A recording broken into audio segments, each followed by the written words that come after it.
प्रणाम। और मैं ये चाह रहा हूँ कि गीता पढ़ो या शिव पुराण या गरुड़ पुराण, आप इन तीनों में से आप मुझे कमेंट करके बताएं कि क्या पढ़ के आप लोगों को सुनाऊं, क्योंकि मैं कहीं जा नहीं पा रहा हूँ, तीर्थ यात्रा कहीं भी हो नहीं पा रहा मेरा, कोई ऐतिहासिक मंदिर जा नहीं पा रहा हूँ। तो मैंने सोचा कि क्यों ना मैं ग्रंथ पढ़ के आप लोगों को सुनाऊं जो हमारे इतिहास से जुड़ी हुई है। वो आप लोग को भी मज़ा आएगा कहानी के दौर पे, और हमें भी अच्छा लगेगा।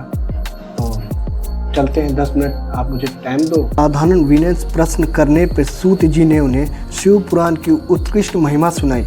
मतलब जो सोनक जी थे, उन्होंने शिव पुराण की सूत जी से उन्होंने शिव पुराण की महिमा कहानी सुनने को कहा, शिव पुराण की।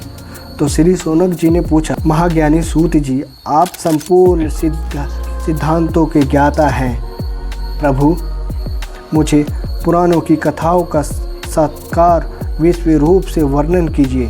ज्ञान और वैराग्य सहित भक्ति विवेक की वृद्धि कैसे होती है तथा साधु पुरुष किस प्रकार अपने काम, क्रोध आदि मानसिक विकार को निवारण करते हैं। इस घोर कलयुग में जीवन प्रयास असुर स्वभाव हो गए हैं। उस जीवन समुदाय को शुद्ध देवी समुदाय युक्त बनाने के लिए सर्वश्रेष्ठ उपाय क्या है? आप इस समय मुझे ऐसा कोई शासक साधन बताएं जो कल्याणकारी वस्तु को भी उत्कृष्ट मंगलमय हो तथा पवित्र करने वाले उपाय भी सर्वोत्तम पवित्र का उपाय हो। अतः वह साधना ऐसा हो जिसके अनुकुष्ट शीघ्र ही अंतकालीन विशेष शुद्ध हो जाए तथा उससे निर्बल चित्त वाले पुरुष की सदा के लिए शिव की प्राप्ति हो।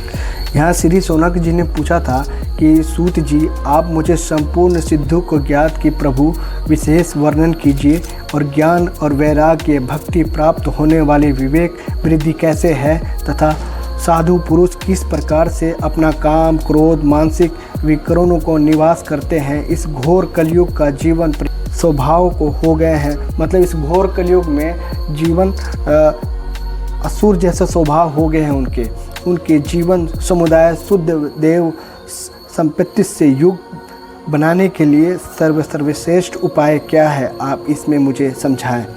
तो उन्होंने सूत जी ने कहा, मुनि सर्वश्रेष्ठ सोनक, तुम धन्य हो। सूत जी थे, उन्होंने मुनि सोनक से तुम धन्य हो, क्योंकि तुम्हारे हृदय में पुराण कथा सुनने का विशेष प्रेम एवं लालसा है। इसलिए मैं शुद्ध बुद्धि से विचार कर तुम्हें परम उत्तम शास्त्र का वर्णन करता हूँ।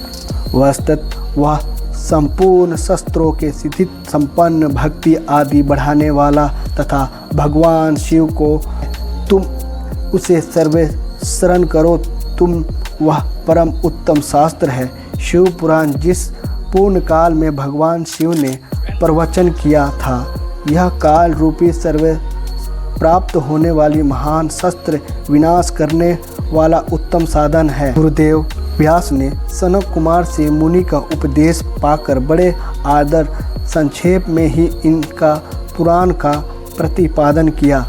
इस पुराण के प्रणयक उपदेश है कलयुग में उत्पन्न होने वाली मनुष्य का परम हित साधन। आगे बढ़ते हैं, देखते हैं कि इस मतलब जो सूत जी हैं वो समझा रहे हैं कि इस कलयुग में आप कैसे जी सकते हो, कैसे निवारण कर सकते हो। तो इसी के बारे में ये समझाया जा रहा है इस शिव पुराण की कथा में। तो आगे पढ़ते हैं। यह शिव पुराण परम उत्तम शास्त्र है। इसमें भूतल भगवान शिव ब्रह्मण्य स्वरूप समझना चाहिए और पहुंचा हुआ मनुष्य शीघ्र ही शिव पद को प्राप्त कर लेता है। इसलिए संपूर्ण यथार्थ करने मनुष्य इस पुराण को पढ़ने के इच्छुक है अथवा उसके अध्ययन अभीष्ट साधन माना है। इसका प्रेम पूर्वक सर्वस भी संपूर्ण मनवांछित को फल को देने वाला है। भगवान शिव इस पुराण को सुनने से मनुष्य सभी पाप मुक्त हो जाता है। अतः इस जीवन में बड़े बड़े उत्कृष्ट भोग कर अंत में शिवलोक को यह शिव पुराण नाम ग्रंथ 24,000 श्लोक युक्त है। इसकी 7 साहित्य है। मनुष्य को चाहिए कि वह भक्ति, ज्ञान और वैराग्य संपूर्ण हो, बड़े आदर से इसका श्रवण करे।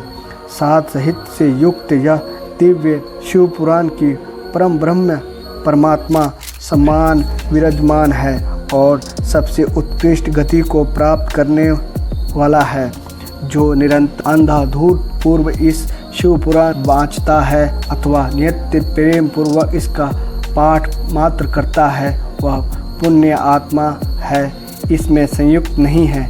जो उत्तम बुद्धि वाला पुरुष अंतकाल में भक्ति पूर्वक इस पुराण को सुनता है या उस पर अत्यंत प्रसन्न हुए भगवान महेश्वर उन पर अपना पद धाम प्रदान करते हैं। जो प्रतिदिन आदर पूर्वक इसका शिव पुराण का पूजन करता है, वह इस संसार में संपूर्ण भोगों को भोग कर अंत में भगवान शिव को पद को प्राप्त कर लेता है। जो प्रतिदिन आलस्य रहित हो, रेशम की वस्त्र आदि वेस्ट से इस शिव पुराण का सत्कार करता है, वह सदा सुखी होता है। यह शिव पुराण निर्मल तथा भगवान शिव का सर्वसत्य है।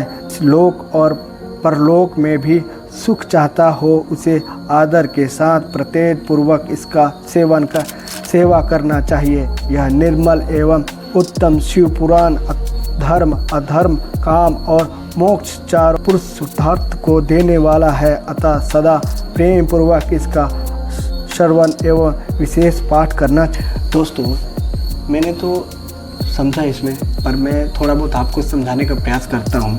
इसमें ये बताया गया है कि इस कलयुग में अगर आप शिव पुराण पढ़ते हो, भगवान का नाम जप करते हो, शिव का नाम जप करते हो, शिव पुराण पढ़ते हो और इस बुक को, शिव पुराण को आप रेशम की डोरी में लपेट के इनकी पूजा करते हो, तो भगवान बोलते हैं कि इन्हें शिवलोक की प्राप्ति होती है। और शिव पुराण जो पढ़ता है और पढ़ के किसी और को सुनाता है तो उसे शिव पद की प्राप्ति होती है, ये शास्त्र में कहा गया है। तो मैंने इतना समझाया आपको, इतना पढ़ा।